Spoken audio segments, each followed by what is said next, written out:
做学生宿管除了减免了我当年所有的住宿费用，并且我每周还会多出$100左右的收入。每年面试竞争都非常的激烈，而且你还会跟本地同学一起竞争。Hello， 大家好，我是 Billy。时隔1年，我今天终于要来填 Senior Resident 这个坑了。首先和不太了解的朋友介绍一下，无论你是在美国、英国或者是澳洲留学，你的宿舍大多都会有学生宿管这个工作。它的职责呢，主要是为了帮助新同学快速的融入学校，并且呢，组织一些宿舍的活动。当然，这份工作之所以在学生中这么受欢迎，很大的原因是因为它的收入非常可观，大概在税后可以拿到$40左右每小时。首先，我们来聊聊 SR 的面试。在 AU 的话，每年会有2次的面试，其中一轮的7月份、8月份的大型面试会重新录用所有的 SR， 所以这次的话会比较容易录上。那它一般是在7、8月份开始投递，在10月、11月份就会出结果。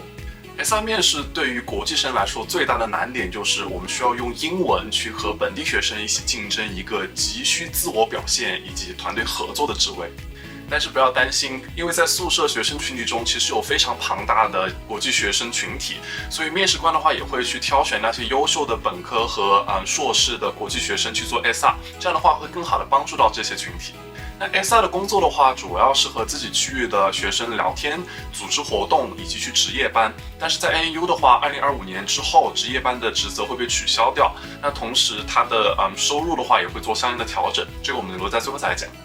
首先和学生一起聊天的职责叫做 Wellbeing Check， 就是一个 Senior Resident 和你的学生1对1的一个交谈。那它主要的作用就是让 SR 更好去帮助到新同学。如果他们有任何的困难，或者你感觉到他状态不对，你会第一时间的发现。值得一提的是，无论你是本地学生 SR 还是国际生 SR， 你所负责的同学大概率的话都是来自于各个国家，所以你需要去培养自己的一个跨文化交流的能力。那组织活动的方式的话，每个宿舍应该都不太相同。以我所在的 Linear Carmel Lodge 为例的话，我们是会有新生周的活动，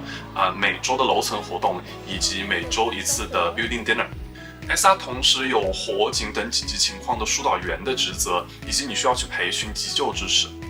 之前的话 ，SR 一般会在1个月值1到2次的夜班，那职责主要是在傍晚的时候在宿舍的各楼层里面巡视，以及在晚上的时候接宿舍的电话。但是由于学生安全原因呢，这个职责已经在2025年之后呢由全职员工去接管。那相应的 SR 的奖学金听说会减到之前的50%。